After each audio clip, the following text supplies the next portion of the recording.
The Civil Rights Movement was a movement in the United States beginning in the 1960s, led primarily by African Americans in order to establish the civil rights of individual black citizens. The main people in the Civil Rights Movement were Malcolm X, Rosa Parks, and Martin Luther King Jr.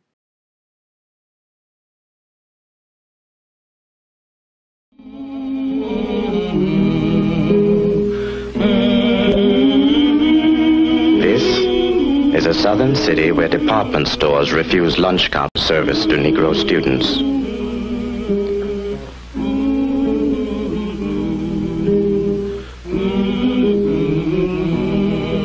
Warnings of arrest, threats of jail terms, and violence all fail to put out what burns in the hearts and minds of the youngsters.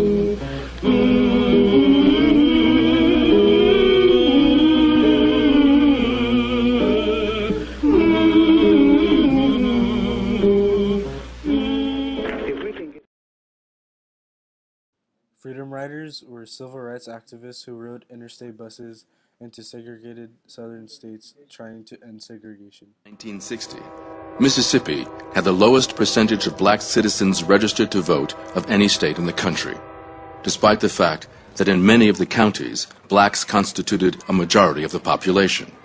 With less than 7% of blacks registered to vote, voter registration became the priority. Many freedom riders were arrested or even beaten by people who didn't want them there. Martin Luther King Jr. played a big part in the civil rights movement. He helped lead nonviolent protests through segregated areas. So even though we face the difficulties of today and tomorrow, I still have a dream. It is a dream deeply rooted in the American dream. I have a dream that one day this nation will rise up and live out the true meaning of its creed. We hold these truths to be self-evident. Malcolm X was an African-American human rights activist that believed they should use violence rather than doing peaceful protests. At a speaking engagement on February 21st, 1965, he was shot down by 3 gunmen. He was pronounced dead on arrival. Rosa Parks was an active member of the NAACP and refused to give up her seat and was arrested for violating the laws of segregation. Black bus riders who paid the same fare as whites were required by law to give up their seats to white riders and move to the back of the bus as the whites boarded. When all seats had been taken away by whites, the black riders had to stand. When a black woman named Rosa Parks refused to give up her seat, she was arrested. We, the Negro citizens of Montgomery, have been engaged in a nonviolent protest against injustices and indignities experienced on city buses. On Monday, December 5th, 1955, there were no black passengers on the buses of Montgomery. That night, a committee was formed to carry on the momentum of the one-day boycott. Martin Luther King was elected its president. We go back to the buses. Let us be loving enough to turn an enemy into a friend. At the age of 26, in his first action as leader, King gave an electrifying speech calling for an active refusal to cooperate with what he deemed an evil system. We will be able to emerge from the bleak and desolate midnight of man's inhumanity to man to the bright and glittering daybreak of freedom and justice. African-American passenger reduction impacted the transportation industry. What's the reason for your presence on the picket line today? I believe the children in the Bedford-Stuyvesant area deserve their own school. They shouldn't have to be bussed and used as pawns by politicians. You, ma'am, how many? You have 2 children. Mm-hmm. Are you going to keep them out? I couldn't say that right now. Did you keep them out today? Yes. What was the reason? Your reason? I'm protesting the school transfer because they're bypassing underutilized schools. There's other schools they can put these children in.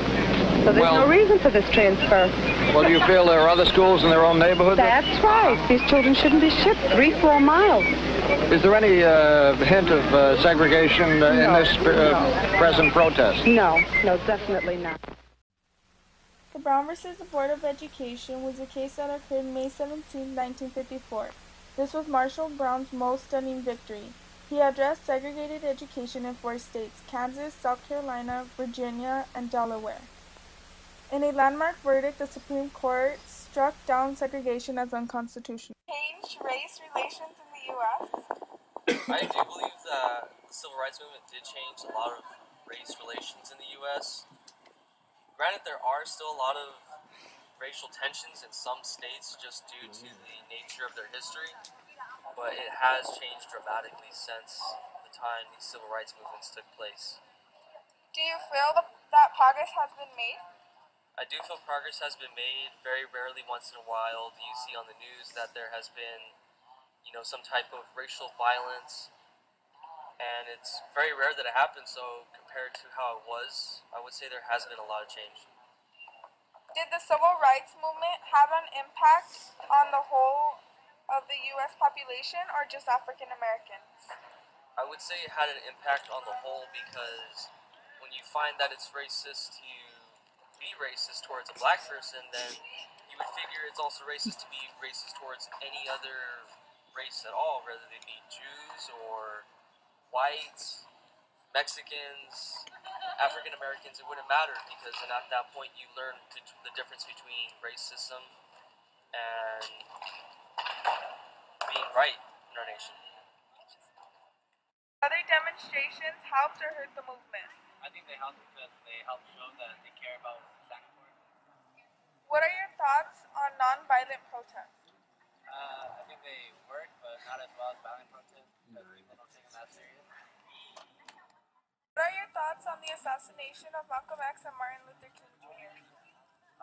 I don't think they were just, but I think that they died for a good cause, something that they wanted and something they believed in, and something that can still very much be alive since we're still struggling for rights in this country, and it made a great impact on the history and the developing of this nation and the role of African Americans in it. What are your thoughts on the Black Power movement? I support it, but then it shouldn't be done extremely by extremists. But it should continue because it is part of a heritage and it is keeping something alive. And it's something that will help this nation continue to thrive.